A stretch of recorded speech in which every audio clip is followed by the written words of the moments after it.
Today I'm going to show you how to paint storm clouds. I'm just going to be using a masking fluid. This is blue mask from the SAA, together with a ruling pen that you can also get from the SAA. This is really good because you can use it, it cleans really well and you get really nice fine lines with it. Then I'm using SAA watercolours of burnt sienna, cerulean blue and French ultramarine. I'm also going to be using the SAA wash brush.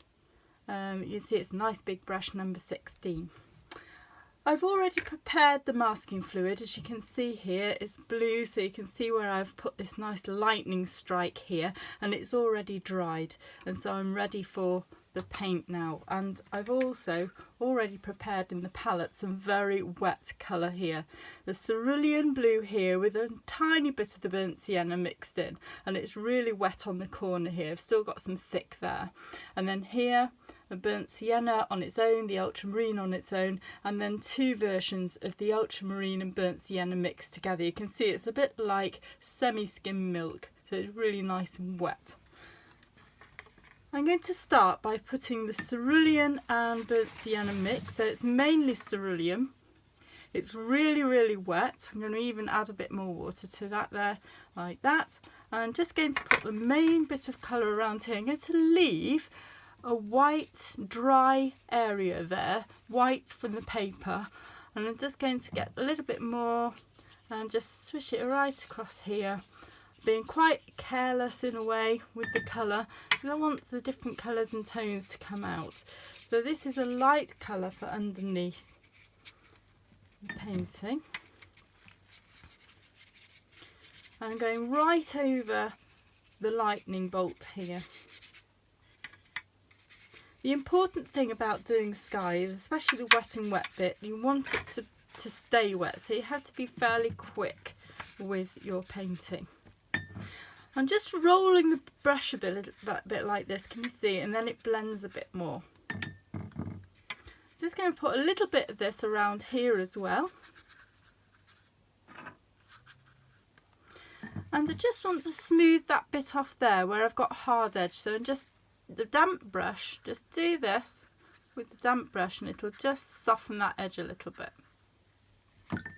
Now, whilst it's still wet, I'm going to get the ultramarine and burnt sienna mix here. A little bit more of the ultramarine in there. Nice and wet, so it's doing a wet and wet thing. In with the cerulean here. That's a little bit browner than I want, so I'm just going to add a little bit of ultramarine to it. And you can see it's blending nicely with the cerulean, light cerulean blue underneath. This is the wetting wet happening, where the wet paint meets the wet paint and it just blends really nicely there. Look how I'm rolling the brush here. It's a really nice effect for clouds. So just blending that in. I'm going to put a little bit more of the cerulean in there as well. Okay, and then I'm going to put a little bit more of this darker mix under here. Now you can see how that is really dry. The paper is dry, so I'm getting a hard edge. Here it's wet or damp, and here it's still damp, and so it's merging and doing that wet and wet thing. Here, because the paint is already dry, I'm getting a hard edge. So you get a mixture of hard edges and soft edges. If I add some water, clean the brush, dry it off a little bit, and add some water here, again I can get a soft edge. So there are different ways of doing this.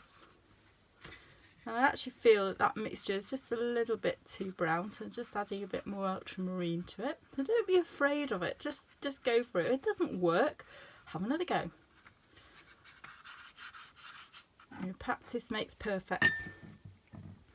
So I'm now going to get a little bit more of my grey mix, and I'm going to start bringing it over here at the top. I'm doing a mixture of hard edges like this to get the drama.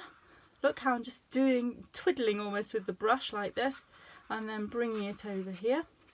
I'm leaving that gap there, I've got a gap here, and of course the light is shining where the lightning bolt is coming down here.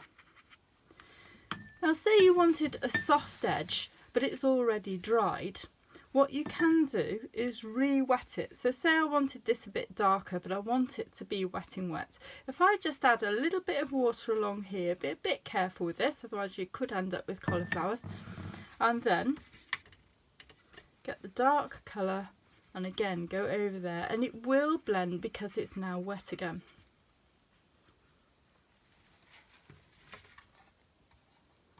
Now a bit stronger again, and I'm just going to build up these really strong clouds here, so plenty of strong colour. Leave a little bit of white there and around here, so they've got a second layer of clouds if you like. And I want to soften the edge of this, so I just dry off the brush like that on the paper towel so it's just damp, and I'm just going to soften that edge there. So that's another way of softening it, wet and wet there. And so that's much softer now, and I've still got my hard edge of the really dark strong storm cloud there. I'm going to add a little bit more of a twiddly bit, make it a bit more interesting, like that. And then a bit more up in the corner here. Again, nice strong cloud. Look how I'm kind of rolling the brush a little bit, like that. A bit more of the grey and a little bluer this time, and just keep building it up. But don't go completely mad, because you know, it's knowing when to stop is actually quite important in painting. So I want to just soften this edge again, so clean the brush, dry it off with the paper towel so it's just damp, and just again add a bit of water and it just softens it up again. It's getting a mixture of hard edges and soft edges. Same with that bit there. Now some people love cauliflowers and some people hate them. I actually really like them. I think they're lovely.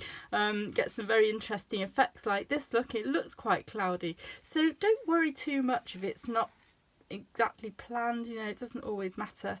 A little bit of a twiddle bit on here on this cloud, a little bit stronger. Make this more dramatic by putting stronger colour, maybe a little bit coming down here as well. And you can see some of it's browner, some of it's bluer. That makes it interesting. That's why this colour combination is really good. But there are lots to try, you know, just experiment. Use reds, and I use magenta and Payne's grey. You know, there's all sorts of different ways of doing this, and it can be very dramatic. But make it nice and strong. If it's stormy clouds, we need to really exaggerate the light and the dark. Okay, now I think that probably will do. So what I need to do next is get rid of the masking fluid, but of course it's still wet, so I need this to dry before I do that. I'm going to put it aside. Here's one I did earlier, and I'm just going to wipe off this masking fluid here with my finger. You can get a mask away rubber, which I have got, but forgot to have it handy, and that's really good because it makes it much easier to get rid of the masking fluid. You can buy them again in the SAA shop, they're really good. Okay. What you must do with these bits is make sure that they all collect together and put them in the bin. You don't want them to go on the carpet or get on your clothes or anything like that, because it's quite nasty stuff. Okay, so rub it all off, and now we've got this lovely lightning bolt straight from the sky. And there we have it, stormy sky. Thanks for watching. If you've enjoyed it, please share it. Thank you.